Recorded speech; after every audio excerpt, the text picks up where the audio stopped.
Welcome to the Fearless Homeschool podcast with Makali, talking everything homeschooling, family, learning and life. A space where we can learn and grow together because why do it alone?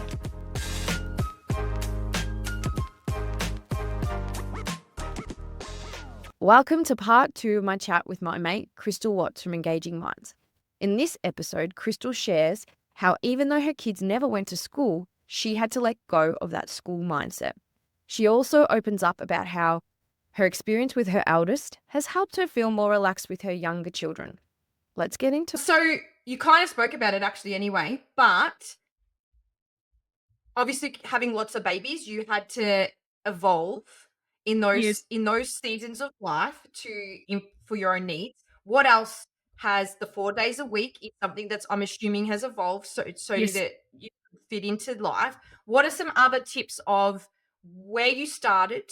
And you're different. Oh no, you're not different because there's been a few of you now that have started straight out, never gone to school.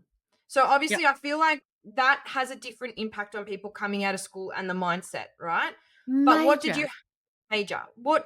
else had to evolve for you throughout your 15 years of homeschooling? What are the tips and tricks that you could give? Well, one, I had, even though my kids didn't go to school, I had to get out of that mindset. I still had to get out of that school learning mindset. So I've taught my younger kids very differently, way more relaxed than I ever taught my eldest. We did so many waste of time schooly worksheets and stuff when he was little. I feel so sorry for him. Like he looks back on it, and I kept it too. I biffed it now, but looks back like, Mum, I don't even remember doing any of this. This was like such a waste of time when we looked through it before we threw it all out. But don't worry what other people are thinking or think of you, or think of what you're doing with your family. Talk to homeschoolers, seasoned homeschoolers that have been there, done that, and see what has worked for them and what hasn't. And just do you. There was not one philosophy that I was really super drawn to, other than I was drawn to both Charlotte Mason and Montessori, but then, and it's morphed into classical as the kids have gotten older, but that doesn't bother me. Take from each of those approaches as you see fit, that fits for your family, and it will change as the seasons go on. And you do you. Don't worry about what anybody else or fitting in with a particular style of homeschooling either, to be able to call yourself a certain title. It's crap, and it will just set you up for fail. So don't stress about it. Yeah, I absolutely agree. You've hit the nail on the head. My little intro that I do before this season have done before this season explained that as well. I guess the difference between the reading books that happened 10, 15 years ago to now with social media and stuff, you can get really stuck on, but this is how this person unschools. This is what unschooling means, or this is how this person does Charlotte Mason, and this is what Charlotte Mason means. And comparing yourself to that, comparing your children to that, comparing your family to that will actually be could be quite stressful. So I've just not done that personally, because I'm all about making my life less stressful. And is there times where I doubt, am I doing enough for my kids? Are they learning enough? Are they doing all this? Everybody has that. So I still do. Yeah. And at different ages, right? I'm not free from that. But that is beautiful advice to say, do what you need to do. Don't get stuck on this is how this person's doing it, because unless it's really working for you and your child, your homeschool could be so much easier and better because you do it how it works for you guys. And it might change as well. It's going to. Like for you, with one child versus 8 kids, I'm sure there's been a lot of changing and letting go of and all those sort of things. Yep, definitely. And it's been watching my kids learn through play and through projects that has helped me loosen that up as well, and knowing what they need explicit teaching on versus not as well. So we, like for science, I did, well, pretty much zero science. We did science through the Magic School Bus or documentaries for all of their primary years. It wasn't until their high school years that they wanted something a little bit more structured. But it was a family decision to do it together. Hey guys, we want to know more about this. What subject are we going to pick? So for anyone, and so we did that together. We did that as a family, and that's all cool. But I had not done formal science at all prior to last year with my kids. 15 years. But you don't, like you said, And they know so much. Yes, they would be learning through other experiences that Yes. you are taking them to within the community. You know, we have so many things, like we have the junior rangers here in Australia, in Victoria, every school holidays. And we go to those and my kids learn about the sea life and they learn about the ecosystem. I don't have to do anything, right? They go to it. Good day. Yeah, it's perfect. But what you were saying that was really, really interesting was that you said, I watched my child.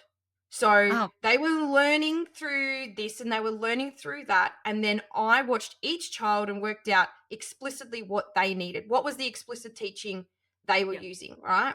So if you can allow that to happen, if you can hold your nervous system off for a little while and just watch, that. isn't it? Because it's you going, oh my goodness, like my two reading has come, and which is hilarious because if you talk to our parents, I didn't learn to read properly until grade 3, right?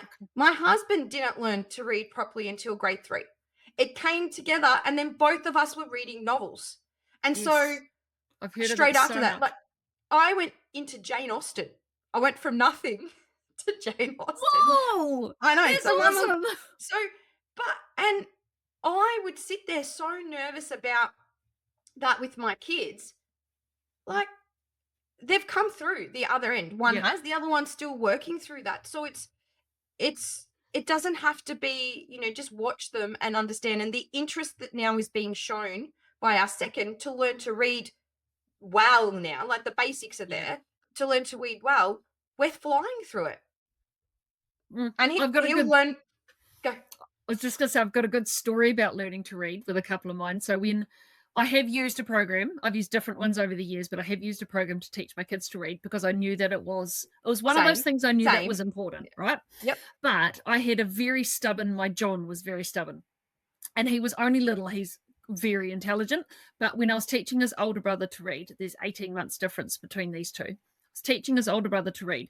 John would come and always come and sit beside me or sit beside us. He would never participate in the lessons. He blatantly refused to actually participate in the lessons. He's stubborn. He still is. Like one day after, and I finished the lessons with Noah, and he taught. He could read. Sweet. He let fly with reading, and then John came along, and he just like literally picked up a book and started reading. So even though he hadn't participated in any of the lessons, this kid had taught himself to read via listening to all these lessons. But funnily enough, when he was about probably 12-ish, and we were looking to do more heavier English and starting to learn sentence structure and all that, he's like, Mum, I wish I had let you teach me to read when I was little, because at that age, I then had to go back and teach him phonics and teach him the rules and all of those things because he couldn't spell as well as his older brother that had learned all the phonics. So we could relearn it, like it wasn't a problem, but it was really funny that he went and said, oh, I see now, Mum. And then because he saw, he then put the effort into learning what he needed to learn to then move forward. But it does make a difference. And that's a different lesson there, isn't it? Like he still learnt, but you seeing that with your kids and those separate, their personalities, the way they learn come into play, allowing that to happen. And for me, we do, like you, we're a family that we do a literacy program.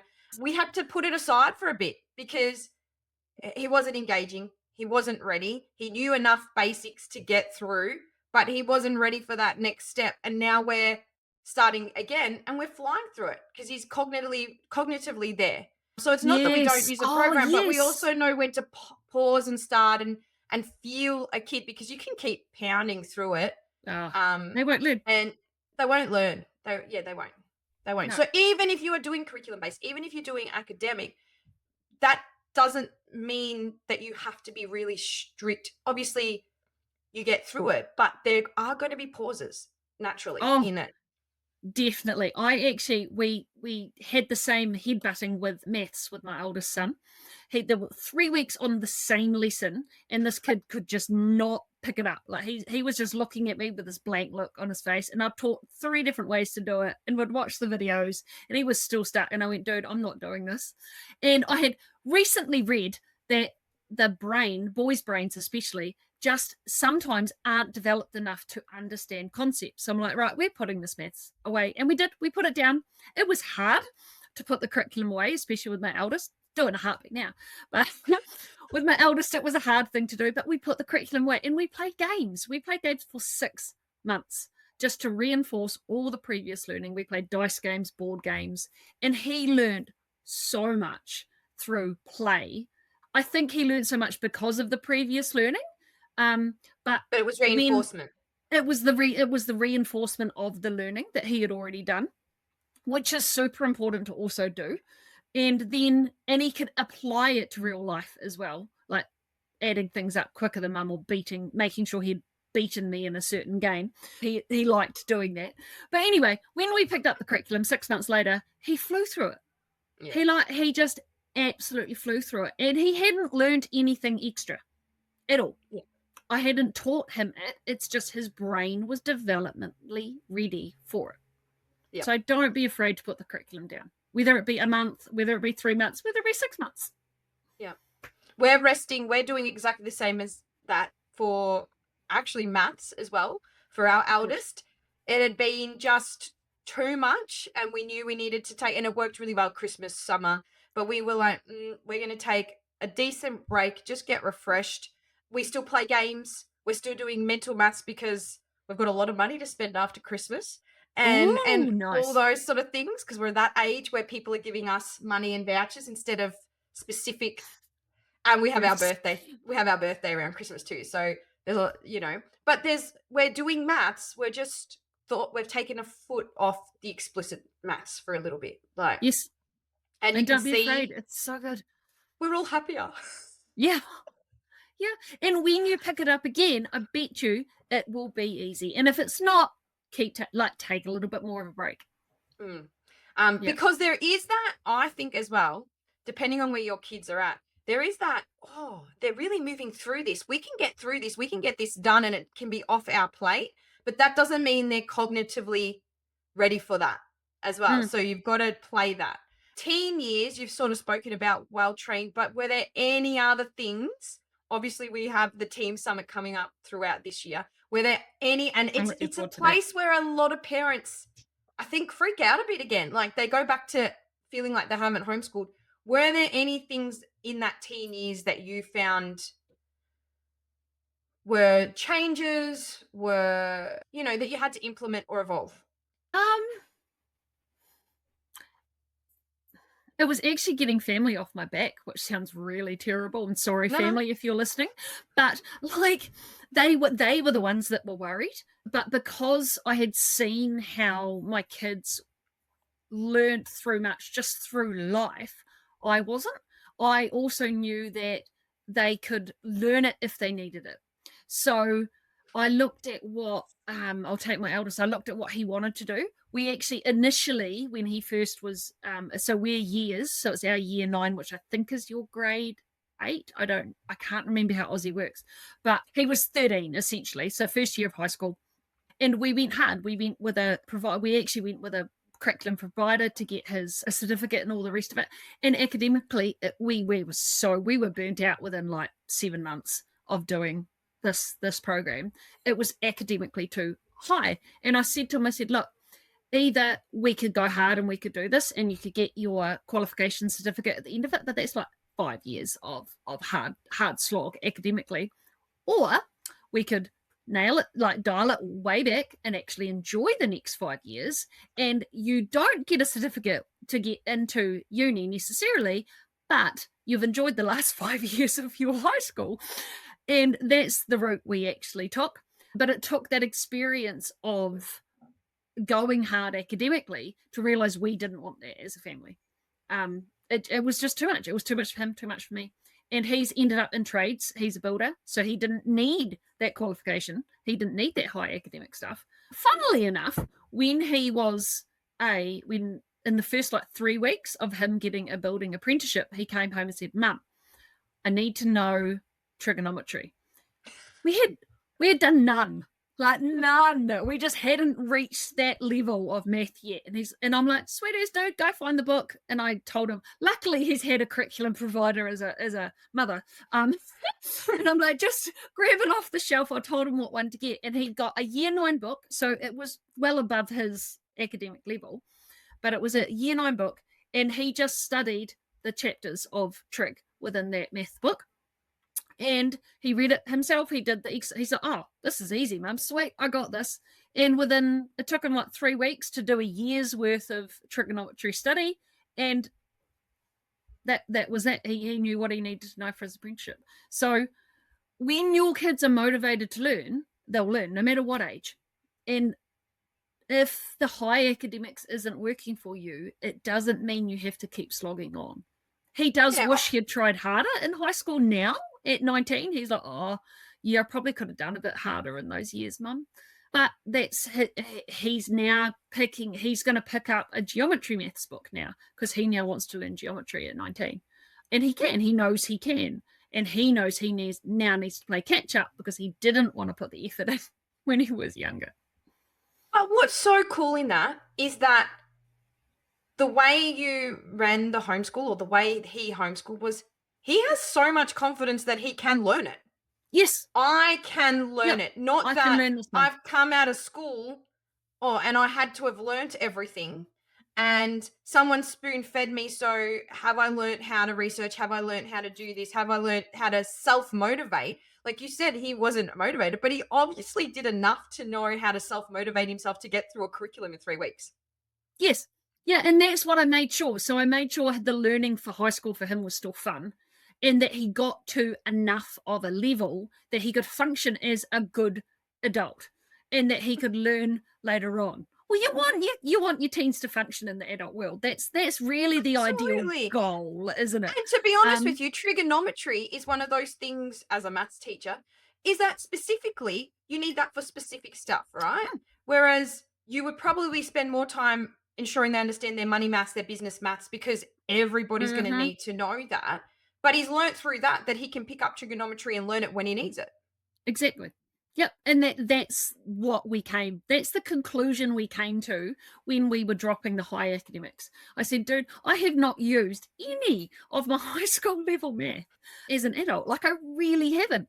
But I didn't know how credit cards worked. I didn't know how mortgages worked. I didn't know all that adult stuff." So that's the stuff that we focused on learning for him. And it's done him well. Yeah, so cool. I think that's really cool coming from a family who did choose to use curriculum, but understanding that that doesn't mean they have ticked off everything that is in the school syllabus from prep to 12. It's that we've used curriculum to aid our learning the way we want to do it.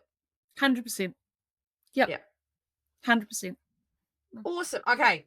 Last few questions. Books, podcasts, resources, or further learning that you think would help people understand the styles that you have used. And then we'll move on to how people can reach you and how you can help people. So 2-part question there.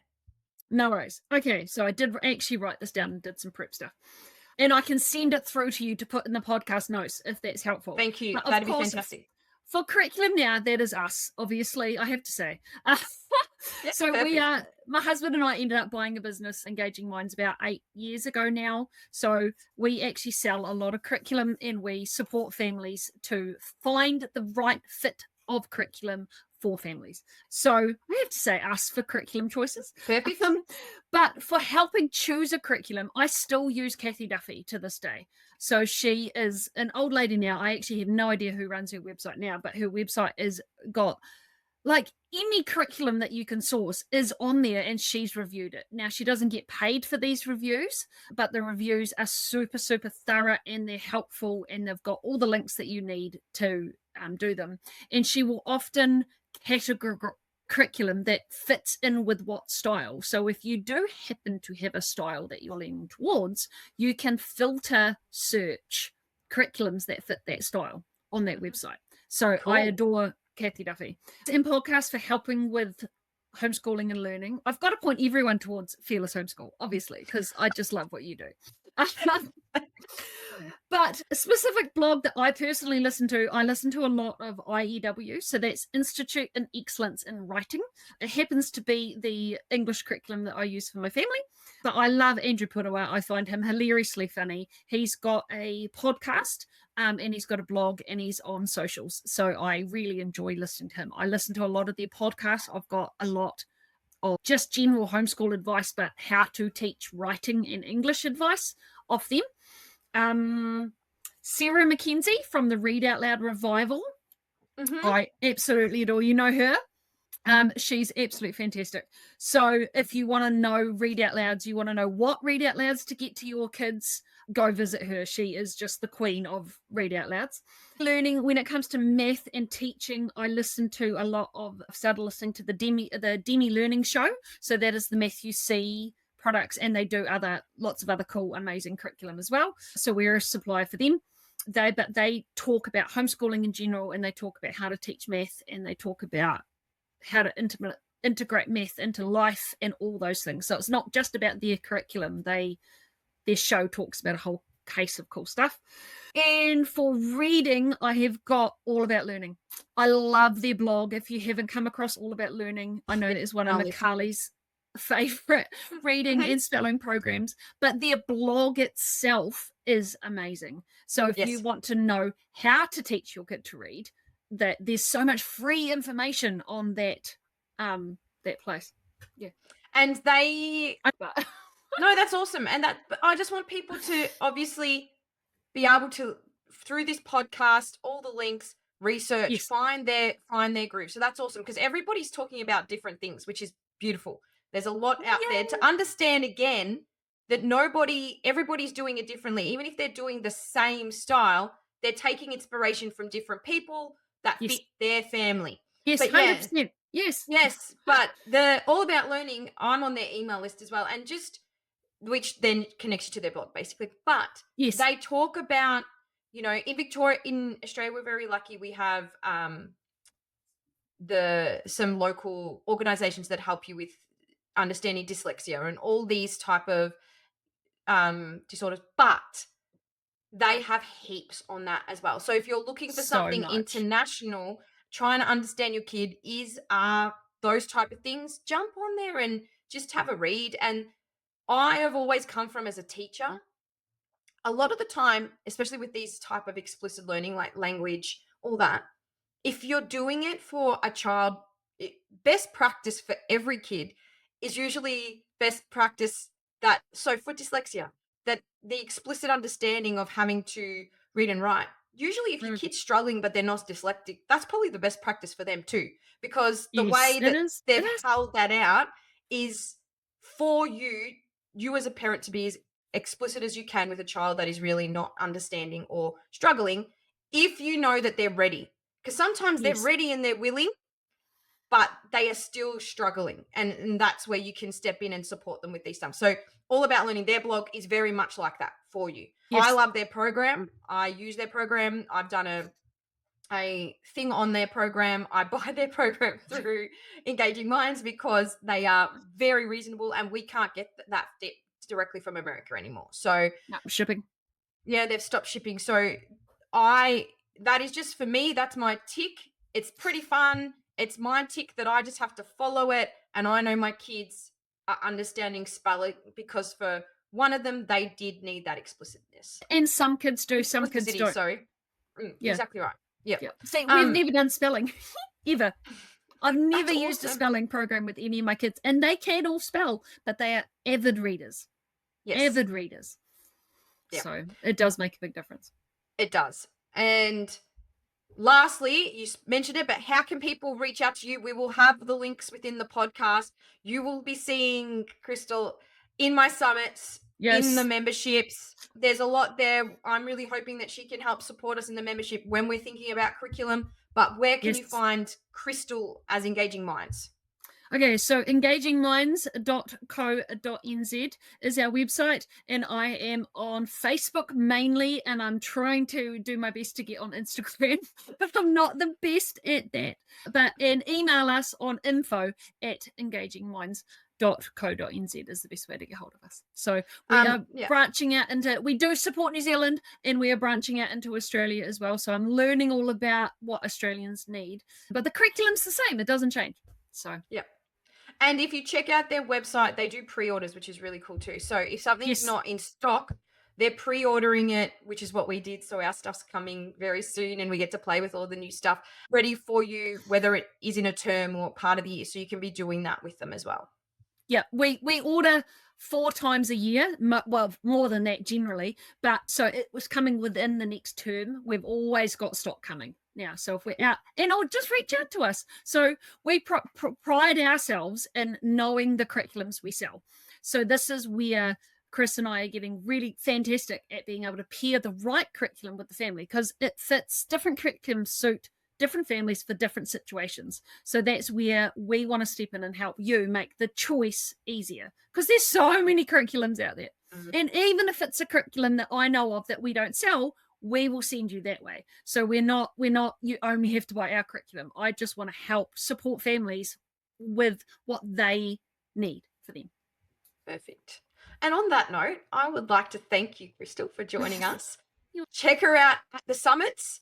Krystel has done already. If you're in the membership, check out her workshop on literacy, phonics, and all those sort of stuff, because she has done one on that. So the science of reading. So check that out. And we will see you again soon on the podcast. Thanks for joining us, Krystel. Thank you, Macaulay. I hope you enjoyed part 2 of the chat.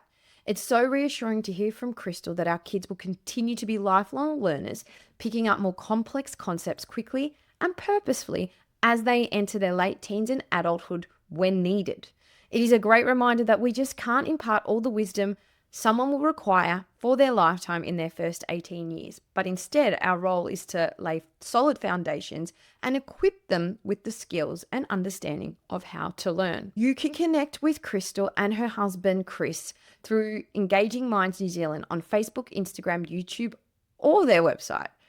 They're an incredible resource for matching the right curriculum or learning tools to your family's needs, and they ship to Australia. Engaging Minds is a fantastic support for the summits that we at Fearless curate, and Krystel will be presenting as well as hosting a few sessions in the upcoming teen and do-it-yourself summits in 2025. You can check out her workshops, Surviving and Thriving Home Education with a Large Family, and Structured Literacy, Understanding the Importance of Building Solid Foundations of Learning, within our Fearless membership. Until next time, happy homeschooling. Thanks for joining us on the Fearless Homeschool podcast. If you'd like to stay connected in between episodes, check us out on socials at Fearless Homeschool. And if you'd like to hear more about our Fearless Homeschool journey, sign up to our Fearless Family Fables newsletter. But don't forget to subscribe so that you're the first to know when a new episode drops. Because why do it alone?